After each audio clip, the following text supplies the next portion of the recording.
I now give the floor to the distinguished representative of the Cooperative Republic of Guyana on behalf of the Group of 77 and China, His Excellency Mohamed Irfaan Ali.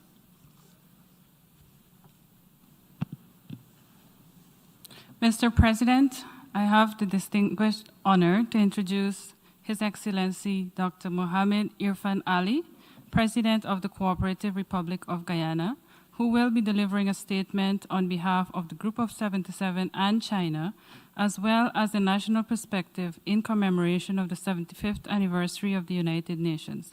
I thank you.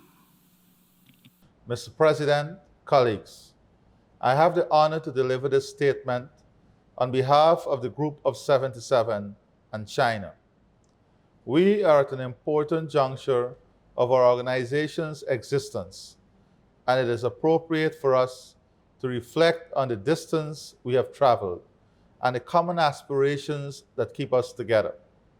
Moreover, it is imperative that we recommit to those ideals to ensure the dignity and worth of every person is respected, and to foster the attainment of social progress and better standards of living for all. We must send a strong and positive signal to the peoples of the world of our commitment to multilateralism and our resolve to strive for peace, justice, and development. Our fragile planet must be preserved for the benefit of present and future generations.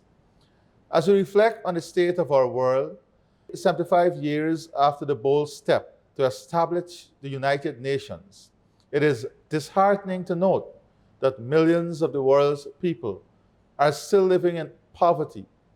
Eradicating this scourge remains the greatest global challenge and the first priority for our group.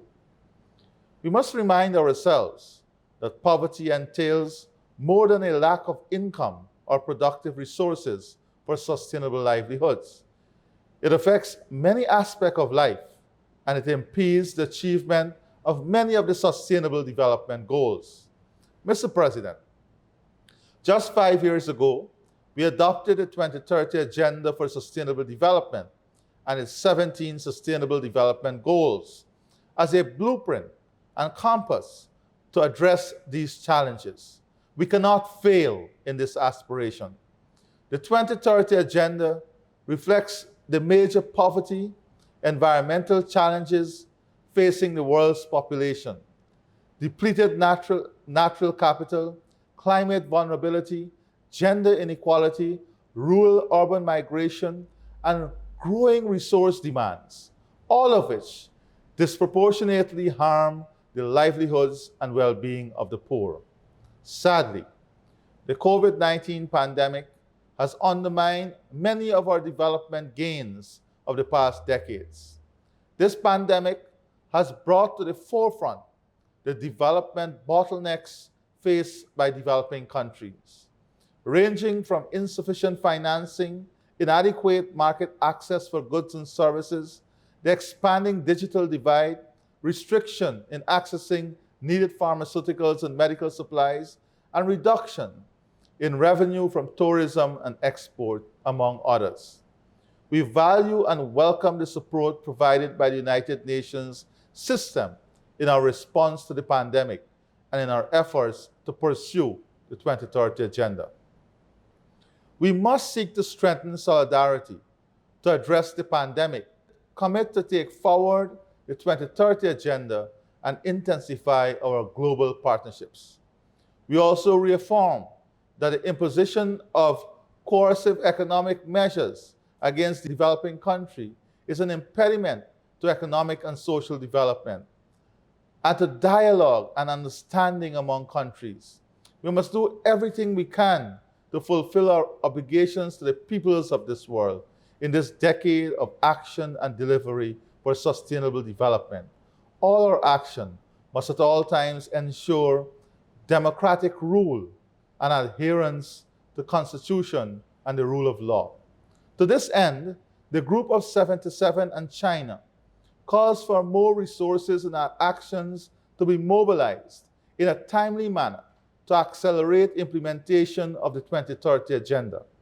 We are committed to taking the actions needed for coordinated and comprehensive multilateral response to the development challenges caused by the COVID-19 pandemic, including initiatives on financing for development in the era of COVID-19 and beyond, aimed at producing a menu of policy options necessary to resolve the crisis and to ensure resilience.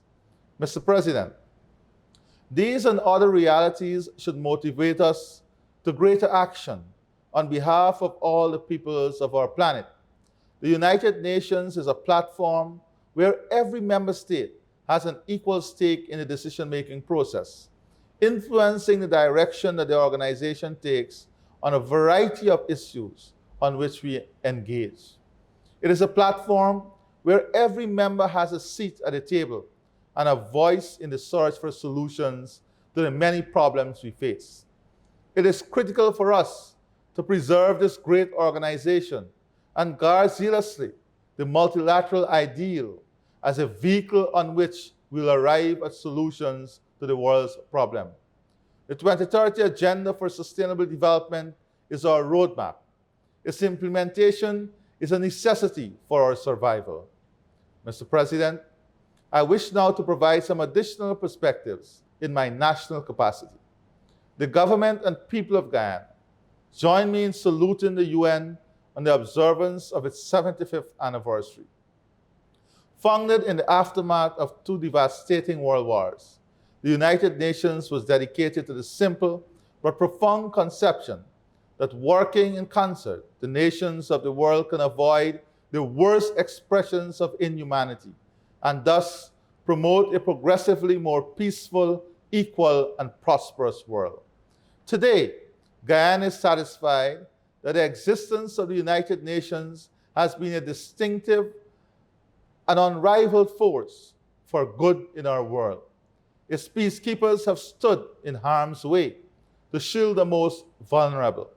It has inspired agendas for development, which have transformed the lives and livelihoods of countless people around the world. Its embrace of values and rights of every human being has conferred dignity on the distressed and downtrodden. And its promotion of respect for international law has been a compelling disincentive to unnecessary and unmitigated conflict that has nurtured the peaceful coexistence of states, including through the respect for the territorial integrity and sovereignty of all states. We therefore commend the UN for the impact it has made over its 75 years of existence. We recognize and laud the citizens, international civil servants from every country, including my own, who have served unreservedly and sacrificed unselfishly to make the UN what it is today. We look forward to the UN continuing to address the challenges and needs of our time in order to live up to its own lofty ideals and promise. Global challenges of our day, such as climate change and the impact of COVID-19, must be successfully countered. We must take urgent action to equip the organization to implement its many decisions, resolutions, and outcomes. The debate today in relation to the Security Council and making it more legitimate, effective, and representative must be resolved expeditiously. Mr. President, in 1966, a newly independent Guyana immediately joined the United Nations and pledged to be active in making an honest contribution to advancing and realizing the ideals of the organization. Guyana renews that pledge today and calls on all member states to commit likewise so that we can indeed transform our world and achieve the future that we want and the United Nations we need. I thank you. I wish to thank the President of the Cooperative Republic of Guyana for the statement just made. I now give the floor to the distinguished representative of Malawi to introduce an address by the head of state on behalf of the least developed countries. Mr. President, distinguished delegates, the President of the Republic of Malawi, His Excellency Dr. Lazarus Makathe Chakwera. President of the General Assembly, Excellencies, ladies and gentlemen, best wishes of good health to you all, and condolences for the loved ones lost to COVID-19.